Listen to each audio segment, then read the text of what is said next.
This episode of the podcast is brought to you by New Bloom Labs.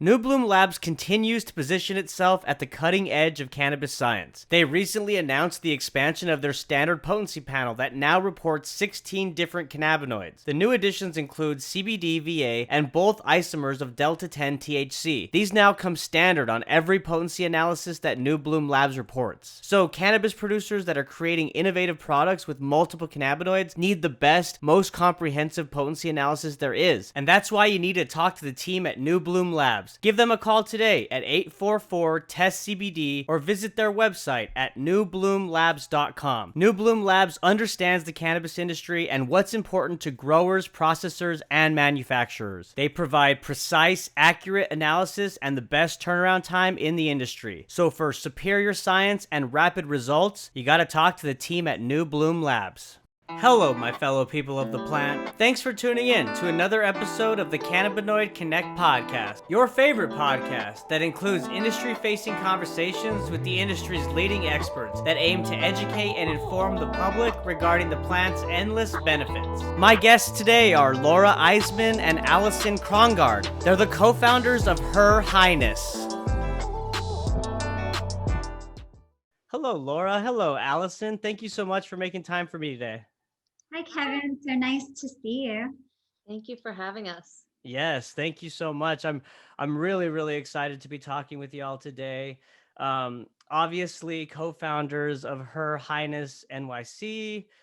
You guys have, of course, a THC line of products as well as CBD line of products that are focused specifically on females and like kind of how this medicine can kind of help with their everyday lives, right? Whatever type of formulation it is. So really excited to be talking with you. Before we jump into the business and all the great things that you're doing there, let's first kick it off with y'all. So tell us, like, how did you get into cannabis? Have y'all always been smokers or consumers of the plant? And what made you kind of make this venture? I've always been interested in using cannabis since probably high school. Used it more as an adult recreationally. My background is fashion, and I was an art director, creative director. I'm most known for launching a very early internet website called Girl Shop. And I decided to do that because at the time it was very male-centric, the internet, and I really wanted to create something that brought women onto the internet. And so I came up with this idea from working at fashion magazines, and then also was creative director of iVillage, which was an early internet company, and just kind of just went for it as an entrepreneur. Just decided to kind of put this out there, see what reaction I got. I cold called fashion designers, and anyway, I put up this website that included several New York-centric fashion designer lines, and the women just came, and it started to be a conversation with women. They were so happy to have this new viewpoint and new way to interact with, a very new medium. And as I was so interested in cannabis, it really dawned on me that I wanted to be involved in the creation of this business as well, and saw that it really was not addressing women. Women were underserved. And for myself, when I started looking for specifically accessories, I couldn't find any products that would fit into my current lifestyle. Being in New York City, I'm a mom, just nothing really worked. And Allison and I had been friends for a while, both fellow entrepreneurs, very respected each other's businesses. And when I kind of had this epiphany, I called Allison, and it turned into what it is now, where with her background in product development, we kind of really got into the nuts and bolts of what was out there for women to enjoy as a product, and found that there was so much lacking there, and started to actually create product for women. So that was kind of the idea part of it that kind of sparked our interest. And, we really dove into it and spent many years researching and formulating before we got to the point where we were launching our line. Mm-hmm. And as we're learning more about the therapeutic benefits of the cannabis plant, like as you guys were seeing this gap of females being underserved in this market when it comes to the products that are focused on females, did you also consider the health and therapeutic factors of cannabis and how specifically it can really help women in different ways? That's sort of how I came at it. Like Laura, I started with cannabis as a teenager. I actually joined the cannabis party when I was 18 years old in New York City because there was one, and I was like, "Oh yeah, that's my party." That's my jam. Yeah. Exactly. These are my people. So cannabis had always been a part of my life. I started a company called Wall Candy Arts, which was peel and stick wall decor, way early on before it became a commoditized product. And my best-selling lines, from my Graysland farm scene to my Dottylicious, I was always as high as could be when I was designing them. When I designed Within Reach product, when I designed all the Target product, could not have been higher. It's the creative inspiration, of course. I get it. Always. Yeah. And then when I came up with my idea for peel and stick chalkboard, which I patented, and that's what really made my company take off, also rather stoned. And I sold my company to a large public company. And part of the deal was I had to work for them for 2 years. And it was in that process where, as a naturally happy-go-lucky, non-anxious or person in pain, I'd only used cannabis recreationally my whole life. Suddenly, I was in a really depressing work environment, and cannabis was right there for me medicinally. Hmm. I was so depressed and anxious to go to that office in the morning. I couldn't get myself out of the house until I started using pot in the morning. And then I was like, actually, I can do this.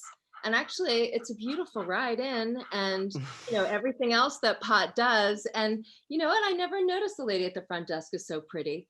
You Right. know how pot just opens your mind and your heart and raises your tolerance and for the world and everything.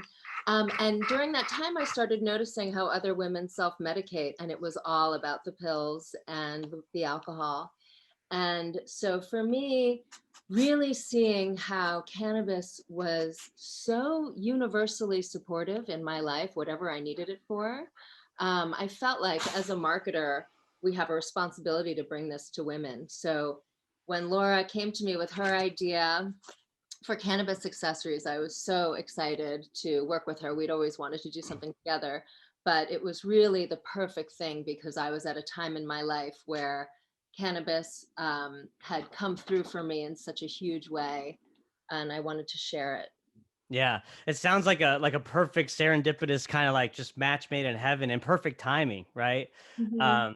And so I've always thought of this, right? Because right now we're kind of dealing with the opposition when it comes to moving the industry forward, right? We have prohibitionists in different sectors that are really pushing back on reform and eventual legalization. And I think about the different groups that can really speak up and be part of this movement, and they are. We're talking about how the racial injustice that's occurring in the industry, right? And how many people have been imprisoned for the plant, and now in states it's legal and deemed essential, right? So those wrongs need to be undone and they need to be written right. But I also think about the female aspect of this plant. I mean, the flower itself, when it buds, it is a feminized plant. It's female, right? And to your point, Allison, like you saw the medicinal benefits as a woman when you were in, a dark state in your life and depressed. And so, like, what does the modern female consumer look like today? Like, are there a lot of underground consumers that are women that are just not out of the closet? Is there a awareness and education factor for women that, listen, there is a lot of benefits with CBD and THC products? Like, where are we at with the consumer market for females in cannabis? I mean, it's really just beginning. That's why we're here, to tell that story in the best way we can by creating products that really illustrate the point of how cannabis can benefit women. Products that we can point to because we identified our customer before we designed a single product. Everything that we do from the inside out every formula, every piece of hardware, even our cones, everything that we designed is so female specific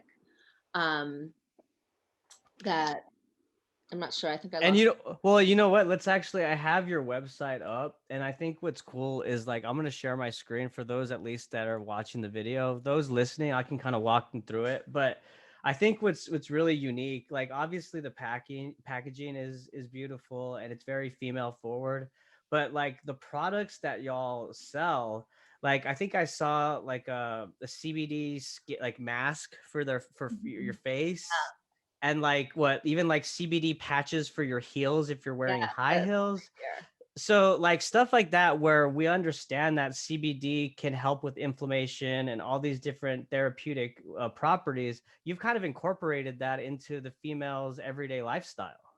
Well, we really feel that part of the education process for women is to create this product. So, women, who are not familiar with a transdermal, for example, we knew about the transdermal. It's amazing. Mostly it's worn for sore muscles. And we thought, women really need pain relief when they put on a pair of high heel shoes and they're going out for the evening in their stilettos. Like that's really painful for women. And I love that you brought that product up because a lot of people start to understand what we're doing when they see that product because they could feel positive, negative about cannabis, but when they see a product that really is useful in their lives, and then, oh, actually it's CBD and it will help with pain, it starts to register that cannabis actually fits into our lives the way that we're already living it. So, I think some people who are not familiar think that it's sort of this other culture or another way of thinking. And so, but no, it belongs in everyone's lives. And so this is the point that we're making. And really, we want to take women from that kind of curious state all the way to, serving these savvy users.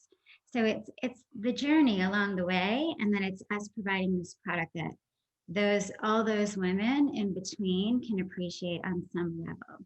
Mm-hmm.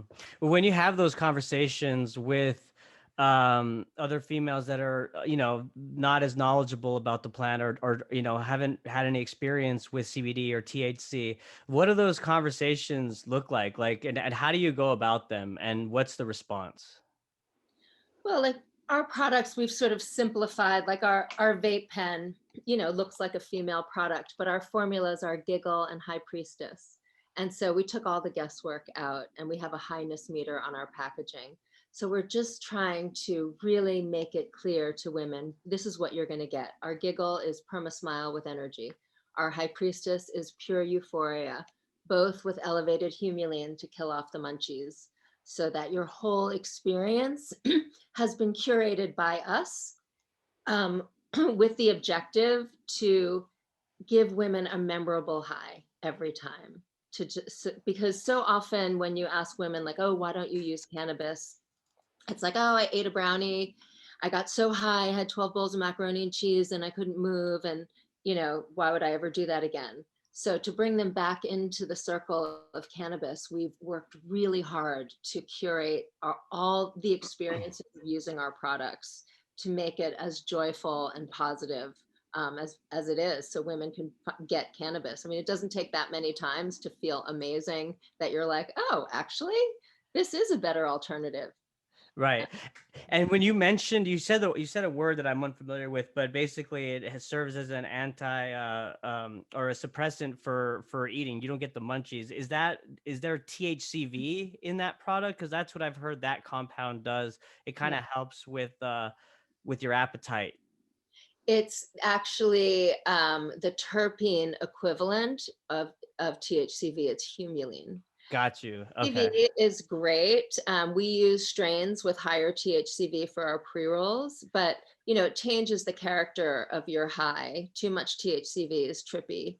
It's a different experience. So we're really careful with every aspect of the experience that we're offering. Okay, all right, Allison, you know your compound. So see that, and I like the way that you guys are making it really simple for just the average person to understand, right? You got your high meter, Mhm. And you think about those secondary compounds that can add to the experience, because if you didn't include that terpene or you didn't include any amounts of THCV, they could have that munchy effect, right? And your customers could gain weight from some of these products just because of their mood and their appetite being increased. So that is awesome. So how else do you guys ideate when developing these products? Like, is it kind of use cases where you wake up and you say, man, I wish I had this, based off your own experiences? Is it kind of use cases and polling, potential customers? How do you go about that?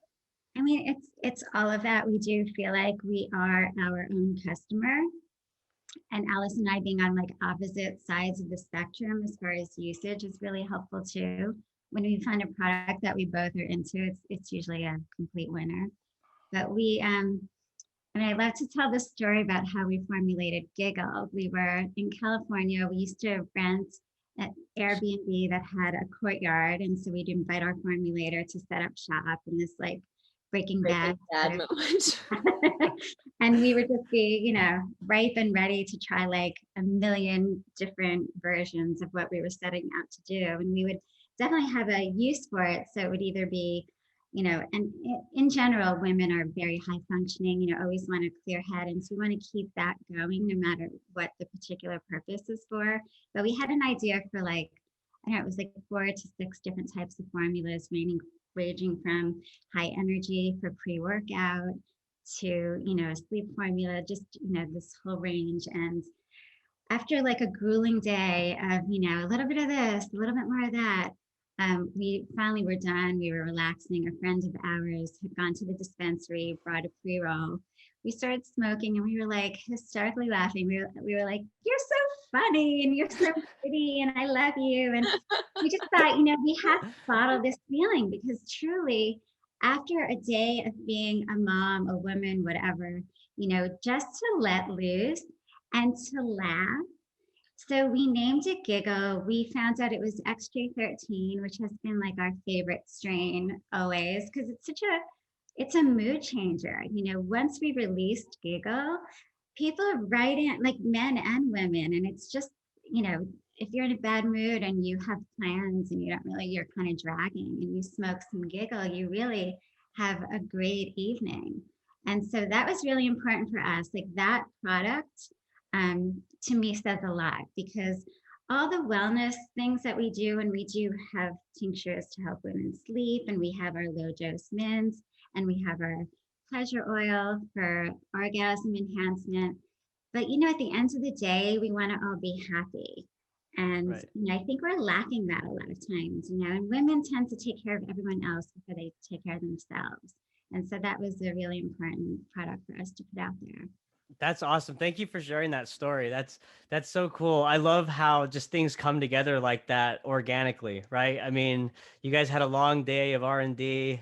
You try that strain that's your favorite, and then you come up with the name, like and the product. And so, how like how can we better serve the underserved market of female consumers in cannabis? Like, what would be y'all's recommendation for the industry as a whole when it comes to awareness and education around the efficacy of cannabis use for females specifically?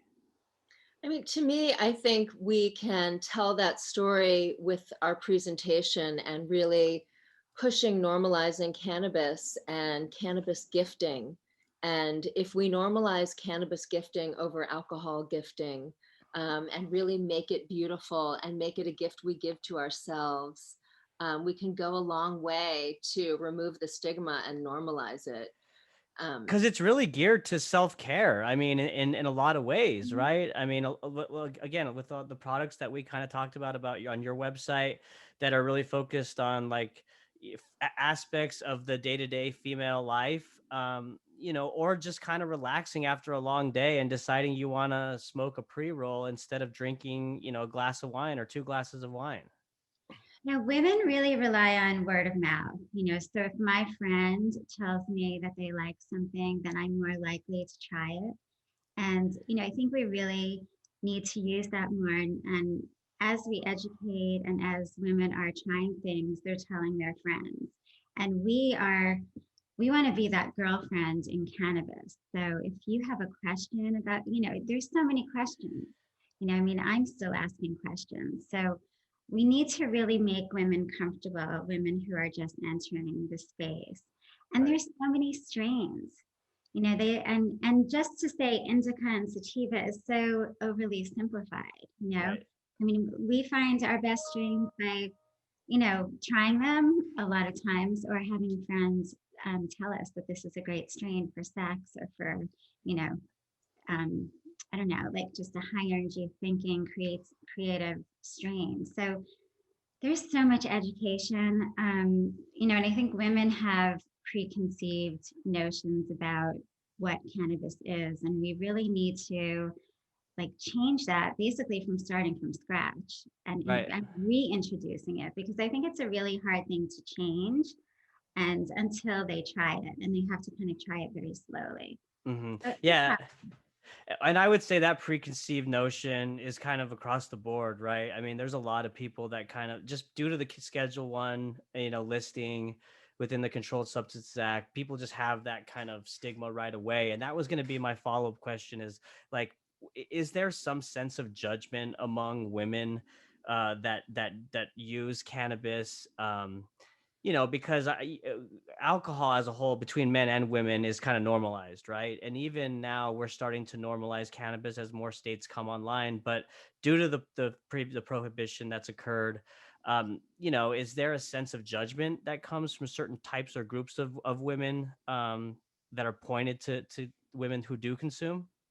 I mean, I think like you see on like Facebook, someone with like holding a bottle of wine upside down, empty, and a sad face, but like you would never see someone like holding an empty bag and be like, I smoked my whole ounce, Right. like you would never see that.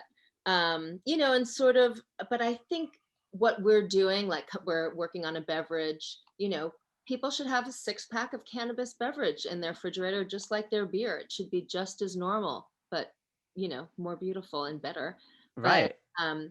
one of the things, what we're doing to try and normalize cannabis is create products for people who use it regularly. Like we came out with a 20-pack called Quarantine Queen during the height of COVID.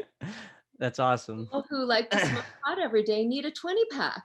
And, Right. a lot of store buyers were like, oh, my customers only buy 3. Like 3 doesn't help someone who smokes every day. Like then you're Right. to the dispensary, too soon during COVID. That is not what you want to do. You want to get a little chunk.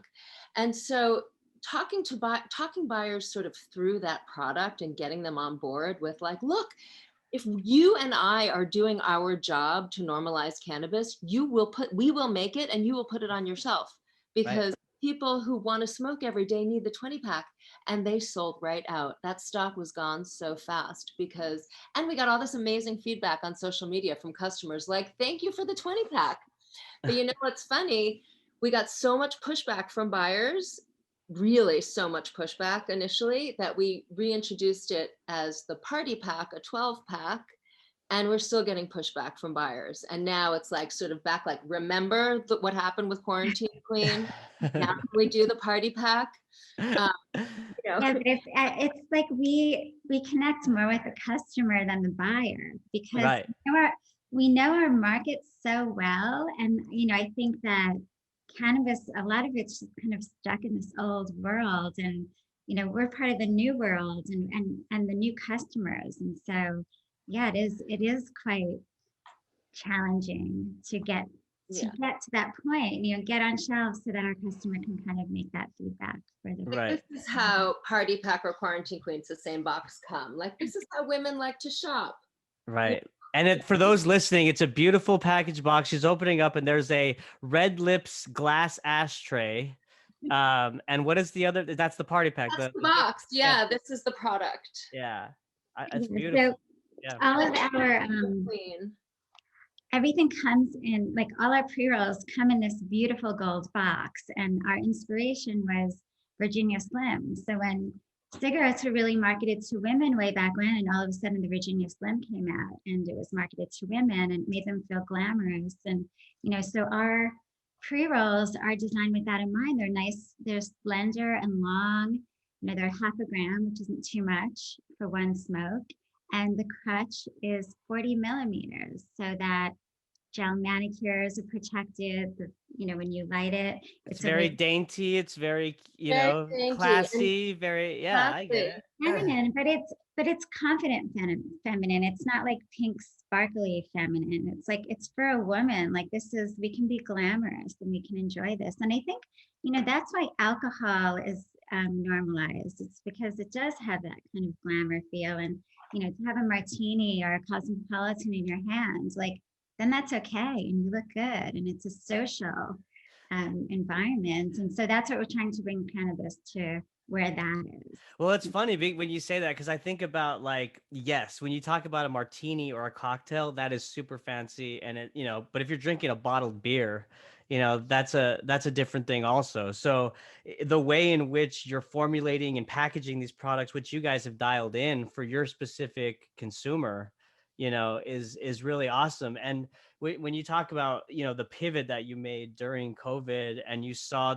the opportunity to put more product, more pre-rolls in a package, because that makes total sense, Allison. Like, why wouldn't you do that and give them more up front so that they don't have to make more trips? I mean, I'm with you. I smoke every day, right? I'm a regular consumer. So it wouldn't make sense for someone like me to buy a 3-pack, Um, so the big elephant in the room, NYC, or New York as a state, has gone legal, right? Her Highness NYC, y'all are based in New York. So what does this mean for your business now?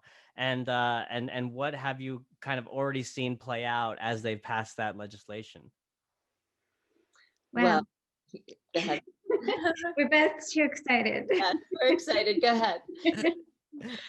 We've been waiting for this moment. I mean, here we are, native New Yorkers. We've been traveling to California every other week, aside from the pandemic, we've been stuck at home. And people would ask us, are you moving to California? And we would say, nope, we're waiting for New York. Wow. So it's so strange. Like it took so long, but then it was so immediate. So we're so thrilled.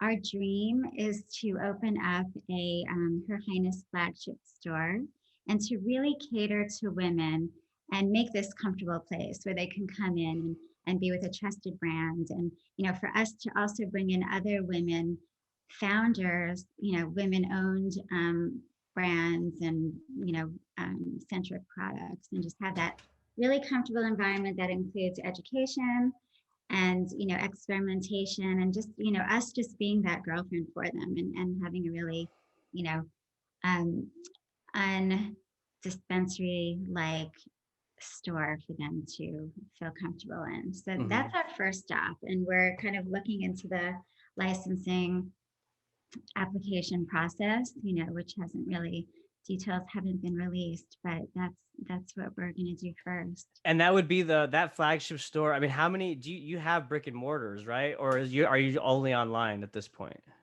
Well, for CBD, we're online. So we don't have a physical store. We're placed in some boutique stores throughout the country, but we don't have our own store. So that's huge then. Yeah, that flagship store will be kind of the first brick and mortar staple where people can actually walk inside and experience your products firsthand. Well, we want it to be a dispensary, so we don't have THC in New York yet. We have THC in California, Nevada, Right. Massachusetts, and we're opening up several other states. We'll have 10 states by the end of this year or more. But yeah, this would just be a THC store, unless New York is going to allow hemp-based CBD in dispensaries. Is it? That's a good question. We're looking more into this, but we're so used to California because that's where we launched. California, you cannot mix, hemp cannot be in a dispensary, hemp CBD. I wonder why that is. So I understand the growing zoning laws, like you can't have a hemp cultivation next to a THC grow because you could cross-pollinate and ruin the crop. But why is that the same, I guess, issue in the store? No, it has to be cannabis derived CBD in the store. It can't be hemp derived. And so it has to be a California product. So we can't sell national CBD, but we can in Michigan, it can be in THC dispensaries, out of state hemp. But do you know why? Like, I think that they had not regulated the hemp when they regulated the THC. And so it just was not allowed in the dispensary. But other states, as we now are expanding into other states, I mean, other states, you can have hemp. Nevada, you can have Yeah, hemp. Nevada can. Yeah. And actually, in New York, you can have hemp. It must be California's like legacy regulations, just because they're one of the first. They're so proud of Humboldt County and like what they grow that maybe they just make it California focused. I mean, I don't know. I can't think of any other reason why. California's tough. And, we got our start in California. So after we launched in California and lived that regulation structure, launching in Nevada. And That's not the actual word she was going to yeah, right. I heard it's a clusterfuck of regulation. Exactly. Yeah. I mean, beyond. Like, I could give you an example that is just mind-blowing. Our THC version of our partnership with Last Prisoner Project, these pre-rolls that we launched them in California. We had one day of huge sales, and by the end of the day, they had to get pulled off the shelves because they were in metric. Pop Rocks was lowercase, and on the COA, it was uppercase. Are you kidding me? And we got pulled off the shelves for 16 weeks and had to do a complete remediation. Even though the flower was squeaky clean, that the only issue was the typo. A typo. That is crazy. And you know what is also just sad about that is the whole freaking cause and effort of what those pre-rolls mean. You know what I mean? So I know, and they got put in jail. Yeah. Of all of our products, that's what we kept saying. We're like, we got to get the girls out of jail again. Yeah, and I hate to laugh. Like I'm not laughing at it's because it's a shitty situation. It's just so ironic, right? It was insane. And you can't email the BCC. That you can't call anyone. You can email. You can't get a hold of anyone. Yeah, there's right. No calling. There's no appointment. There's no like, Bob, did you see how ridiculous this is? Can you just fix it? There's none of that. No. It's a very one-way conversation, right? And that's kind of the same. I'm sure that you've encountered, and I know I've encountered on the marketing side, like with the social media platforms and whatnot. I mean, you never know when they're going to pull your account, or remove it, or so. Until the FDA puts guidelines in place and they're actually enforcing some of this regulation, it's still the Wild West. I mean, it's crazy. I know we see people getting their accounts shut down on social media all the time. And it's so sad because it's so much work to build it up. And then it's like, I'm always afraid, like I'm following too many plugs. Like I just follow people back. And, I'm always worried about the account. Yeah, we're super careful, especially on Instagram, because it's just to start all over would just be tragic. I just got put in Instagram jail. I have two cannabis accounts or companies. So I have the podcast brand, and then I have my broking and consulting firm. And the Cannabinoid Nation, that side, it got pulled down. And it's been over 30 days. Instagram tells me it's going to come back in 30 days, but I don't even know if I'm going to retain all my followers. I'll probably have to start over, like you're saying. You have to start Yeah. And if that's the case, then I mean, I might just kind of hold the brakes a little bit and just post every now and then, just kind of real high level stuff, because until that happens, like you guys said, it's a hit or miss, we don't really know what could happen. Yeah, it's a shame. It is a shame. So y'all mentioned 10 states that you're looking to expand in. Are you currently in 4 states right now? We're currently launched in Massachusetts, California, and Nevada. We have contracts with Tilt, who's our Massachusetts partner. Oh yeah, I talked to Gary Santo. Yeah, he's great. Yeah, he's so great. Yeah, Gary's amazing. Through Twitter. Yes.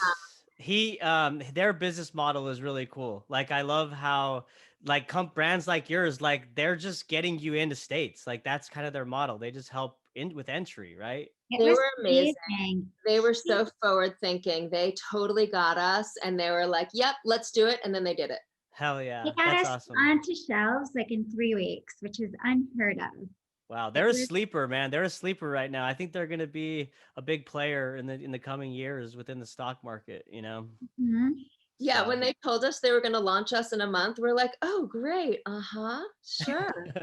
And then they're like, did you send the packaging? I'm like, no. They're like, but we're launching in like 2 weeks. Then I was like, all right, I'll send it. And then they did. It was And then crazy. it happened, and literally, like in the first week, we were sold out. Like the Massachusetts market was eating it up. And we had Wow. heard like, oh, Massachusetts maybe is not so ready. It's such a new market. Brands may not do well at first, but there's nothing like Her Highness on the shelves. And it just really spoke to women. It was such a great validation. We were so Yeah. thrilled. The East Coast That's really exciting. accepted us quickly. Like when we launched in California, we have no craft packaging. We're not talking about wellness. We're not low dose. We're not We what are was the, yeah. what was considered female when we launched at that moment. Like now there's much more. Right. So we had, an authenticity, it's like we had to battle to hold on to who we are when California wanted us to be more California. And I But was just gonna say, with y'all's logo and packaging, it's so not California. It's so much more New York to me. Like, for It's sure. totally New York, but we really do relate to LA, and we were surprised Sure. it's taking a little longer to get so popular in LA. But I Right. mean, it's fine. We finally caught on in California. They were finally like, oh, okay, yeah, we do like New York and other aspects of our life. And Canada could be that too. Right. Let's normalize it. It's like, what do you mean? Like you shop at Barney's New York right here. Like, Right. like you like New York, you guys. Right. Yeah. Well, that brings up a good question. So, like, now that New York is coming online and California has always been the massive Goliath, like, they got some competition now. Like, do you think that the market in New York will surpass California? I mean, is it too early to tell? People from California are probably rolling their eyes, hating that I'm So even asking that funny. question. But what do you We know think? it will. We know it will. And whenever we say that to someone from California, they're like, oh, sit down. Okay. Like, I think that, like, yeah, I obviously, think it coexist. It's like the two coasts. I think it's kind of a perfect marriage. it's a perfect marriage. And that's what I was gonna say, because I think that California obviously is gonna always be a leader when it comes to the cultivation side, just because of their climate, the how long they've been doing it. Like, they're experts in that area, and I think that but with New York coming online, maybe that's where the consumer market is just gonna maybe surpass the. But who knows? We well, don't know that. New And York is the #1 consumption state in the country, and it's also an agricultural state. The #1 GNP of New York is not tourism, it's agriculture. So if anyone can figure it out, I mean, they don't call it weed for nothing. It grows well in New York. that's Well, the right. other thing that'll be interesting is because, we as New Yorkers, when we were trying to deal with California, it was so slow. Like the pace was so slow. And we're like, come on, we just wanted to get things done. And so it'll be interesting how quickly things are going to happen in New York because it's a bunch of doers. No one sits still for a moment in New York. That is so true. The work ethic and the pace. Obviously, we know the stereotypes of New York City, hustle and bustle. You're in the subway, and then California is more chill, laid back. That's a great point. That is a really good point. And that will be a true tell in the coming. So when do sales actually happen for New York? No, we're still waiting to apply for our license. We're ready to jump on it so fast, but we don't even have an application yet. I mean, Oh, so they haven't even opened up applications. so it's legal. You can consume. You could have, I forget 3.5 ounces. 3.5 ounces. But there's no actual product that has been produced in New York because the licenses aren't out yet. Right. Oh my God, the floodgates are going to open the day that the applications are available. That's going to be insane. Yeah. I can't wait. I can't wait to walk around New York City and pop into dispensaries. That's like been my lifelong dream. I feel like every kid who grew up in New York City needs to meet in the middle of Central Park and have a legal smoke. Now that we're all so old, always like, there's cops over there. Come over here. I'll meet you in Strawberry Fields, and have a free smoke together. Hell yeah. We can do that now. That's true. I hope that the day that they have sales and it all kicks off, that everybody meets in Central Park and there's just big cloud of smoke. You know, Yes. that would be, Her Highness should lead that effort. You guys, You know what? You're absolutely right. that would be so cool. Why not? I literally grew up, I was raised smoking in that park. It's the right thing. There you go. Full circle. We have so many ideas, from like vending machines, all over the city, to, just our logo blasted on, vans and trucks. I could see vending machines like that are shaped as the lips, or some kind of like, yeah, we where love like retro cigarette machines. We love retro kitsch, sort of glam, sort of is our vibe. Yes, that's so awesome. Well, it's really exciting. You guys are perfectly positioned as New York is about to go live. And you mentioned the other states that you're expanding. So like what overall, like what are y'all's plans for 2021 and beyond? I mean, eventually, do you want to go public? Are you raising capital to enter into other states? Like what are you doing there? All of the above. I feel we're actually always raising capital, it seems. Right. Like all founders, we are always never Right. raise. Yeah, That's the number one job, right? Yeah, exactly. We haven't done a big raise because we're super frugal. We do a lot with the money that we raise. We've had an amazing, and Merida has been a huge supporter. They were our original investors, and they've come in on every tiny round that we come up with every time we need some money. But we, with this expansion now, expanding into states, 10 states by the end of this year, 20 states or more by the end of 2022. plus international. We'll be international this year. Wow. Yeah. Where internationally? For CBD, we're talking to Mexico and Canada and hopefully Australia right after. Very nice. And Africa, South Africa, right? Oh my God, I forgot about that one. Of course. Super excited about that. And they actually distribute to Zimbabwe, Zambia. They actually distribute into Africa. How could I forget that? Yeah, we'll be intercontinental. Wow. But That's we have amazing. a lot of businesses are reaching out to us because they want to carry the brand. So yeah, both expansion, CBD, THC, and we will be ready to do a larger raise very soon and kind of blow it out of the water and actually have lots of marketing dollars, which would be nice. So Yes. we're so scrappy. We're like scrappy New Yorkers. Hey. We really are. You got to be. I mean, an entrepreneur life is a scrappy life, and especially being an entrepreneur in the cannabis space, because every day things change, new regulations thrown at you. You got to pivot, you got to bob, you got to weave. So I totally get it, and you ladies are doing such a great job. And I want to give you the floor, before we wrap up. Final thoughts, anything that you want to leave the audience with.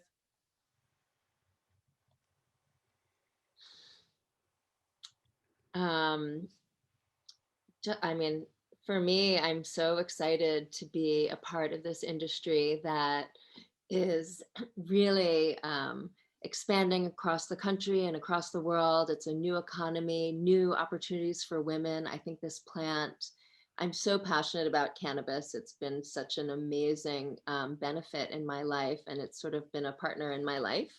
And I'm so excited to finally be in a position to share it. Very well said. For me, it's really about this underserved market of women, and I just can't wait for women to discover all the different aspects of cannabis and to introduce. I've always been a more recreational user, and to bring cannabis into that space is really exciting for me. We talk about the cosmopolitan and the martini.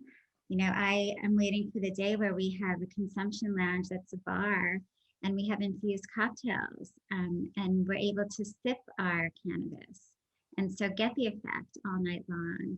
And, now with it opening after the pandemic has been such a, lesson for all of us. And I think we're all going to be ready to get together and have a great time. And so I'm really excited. I'm just really excited for cannabis. I mean, like Allison said, it's just, and also to what I said earlier, like to be at the forefront of an industry that's still developing and it's changing every day and what it's going to be in, say, 5 years. And for us to have created this brand that's going to be a big part of that is the most exciting for me. It's very exciting. And to your first point, cannabis brings people together, so that when we get to that point where there is consumption lounges, I'm right there with you. That's going to be an amazing time, and it's going to be an amazing bonding experience with your friends and people that you meet. So, ladies, keep up the great work. Really appreciate your time today. Where can people find y'all's website and social media if they want to learn more? So we're herhighness.com. Specifically for CBD, we have a separate entry, which is herhighnessdvd.com. And then Twitter and Instagram, we're at HerHighnessNYC. Also LinkedIn, you can find us LinkedIn, Facebook, all Her Highness NYC. And definitely reach out. Yeah. Awesome. Well, thank you so much again, ladies. And I want to have you back on, once New York is online and sales are starting to, or even if you guys, expand into other states and, you just have updates. I really enjoyed talking with you. So Thank you let's so do it much, again. Kevin. We would Kevin. love to come back. This was Yeah. so fun. Thank you Awesome. for having us. Yes, absolutely. And thank you all for listening. We'll talk to you next time. Bye.